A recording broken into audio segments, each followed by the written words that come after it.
Hello and welcome to another Demon 212 PC review. Today I'm going to be taking a look at Renegade Ops, finally. Anyone who's been following this game's release on the PC probably will understand what I mean by that. It's had numerous delays and the PS3's had it for ages. I know this for a fact because I've got the PS3 version.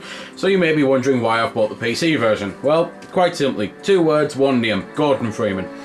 I really did buy it just for that. I mean, they could have included anything from Half-Life and I'd have bought this game. That's pretty much the way it works with me. I'm that obsessed with Half-Life. Valve put something in, I buy it. I bought Meat Boy again just because of the head crab. So, at the start you've got single player, multiplayer. You can play it 2-player split screen even on the PC, which is cool. I'm not just mentioning that for the PS3 version. Or you can play 4-player online. Leaderboards are leaderboards, achievements are achievements. Downloadable content, I think so far it's just been announced that there's going to be 2 new cars. I don't know if there's going to be any new missions, but I'll probably review it because if it is new cars and missions, then it's the type of thing that'll be worth showing off. Help and options, you can view the how to play, you can view your controls, but you can't customize them on the gamepad. I'm using the gamepad because personally I think playing this game on a keyboard is impossible. Settings wise, you can pretty much do a lot because it's a PC game after all. So I suppose let's just actually go into the game. You get a choice of 3 difficulty settings. There's 9 missions overall. When you choose a mission, you get a choice of 4 characters on the standard version, 5 characters on the PC version, because, as I say, Gordon Freeman. So he's going to be the guy I'm going to show off simply because it's Gordon frickin' Freeman, okay? I will show off some of the others, but I'll probably not be able to show all 5 off, and I'll try and show off the skill trees. To be fair, because they've got different skills, I might show the others off in a montage, because at the end of the day, there's not really much I can see about this game because it's not that sort of game. It's not exactly deep or anything like that. But for now I'll cut into the gameplay rather than watch a loading screen. So, as I was saying, it's not exactly a deep game. The whole point is it's a dual analog shooter. At least it is obviously if you play it with a pad. There's objectives that come up on that, and it's the missions are actually pretty huge. They are, well, landscapes and that I play them on. But the missions just range from destroy this to pick this up to drop this off. It's just things like that. It's an excellent game. I really do love it. I've been after it for a long time because I knew how good it was from the PlayStation version, and I knew one of the only things that would make it better is Gordon Freeman. And he really is a good character. He's not just been added on for the sake of it or added on, you know, just to try and boost sales. He's his own character, as stupid as that sounds. They've really done a good expansive skill tree for him. You can upgrade all sorts, which I will mention the skill trees a bit later on. But for now I'm going to mention the special power, which for Gordon is the antlions, and this is what I mean by I'll probably do a montage to show off the other 4 powers together rather than having to cut to each and every one and saying this is what this does and this is what it does. So instead I'll, as I say, show the montage.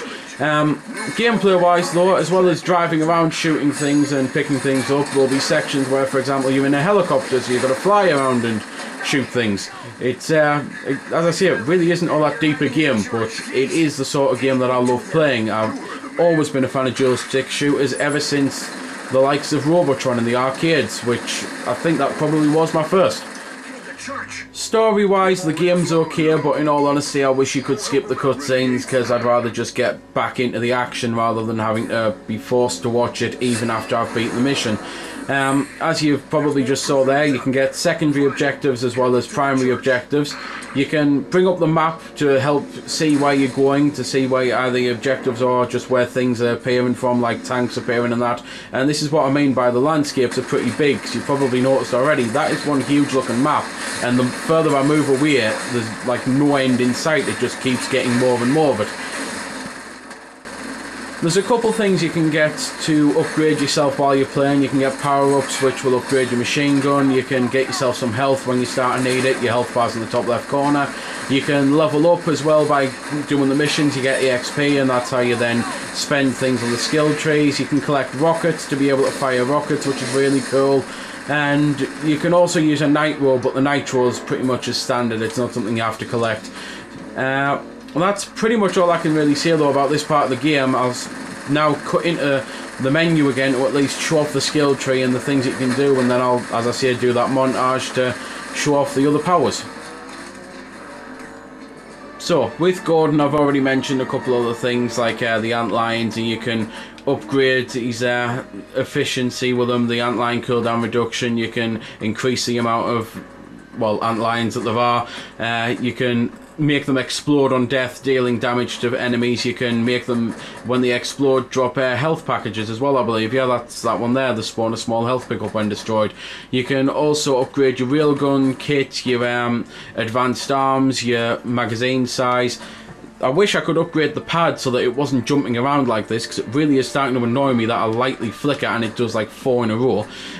You can upgrade things like your nitro and that for your defensive side, your auto repair and that, and pretty much everyone has the standard defense and offense upgrades. So for example, if I go there, you can upgrade the nitro and that, but as you can see, they appear in a different place. However, for Gunner over here, he can upgrade his well, power hydraulics thing. He's the power hydraulics increases the heavy gun turret rotation speed, so I suppose the word I'm looking for is he's got a heavy gun turret. This is what I mean by I'm probably better off showing this rather than explaining this, because I'm really cocking up today. So, here's the montage. Stop him! Inferno commands it! Right then, this guy does need a little explanation, as they probably all will. Hold down the left trigger, instead of antlions come out, turret comes out, and then you do that. So, on to the next one. They're onto her. She can help us stop Inferno from destroying another city. They've got her sitting in a As you could see, was self-explanatory. It was simply an airstrike. Push the button, and it does an airstrike.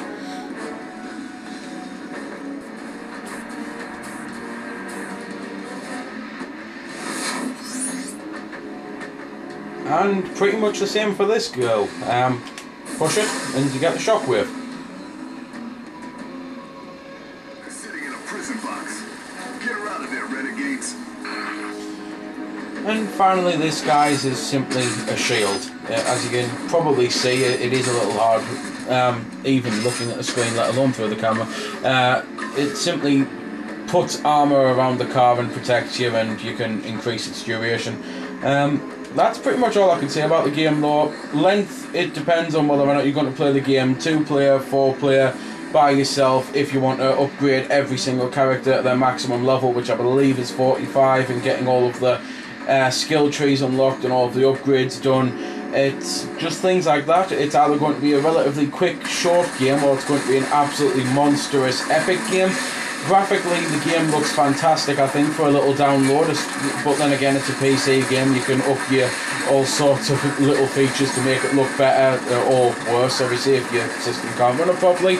Musically, it sounds really good, but it's not exactly the type of thing I can let you listen to, because it's all very quiet compared to the gunfire. So, that's all I can say about it. If you like the sorts of games, I think it's well worth picking up. I think it's one of the best come out in a while. So there we go then. That's been the review. I hope you found it helpful. I don't score the games because that's based purely on opinion, so instead I'll leave you to make your own mind up. So thanks for watching, and if you've got any questions about the game that I didn't answer in the vid or that hasn't been answered in the comments, then feel free to ask and I'll help if I can. Also, if you did find it helpful, don't forget to check out my channel because there's plenty more like this up there, and don't forget to subscribe because there'll be plenty more to come as well. So until next time, this has been Demon212. Signing off.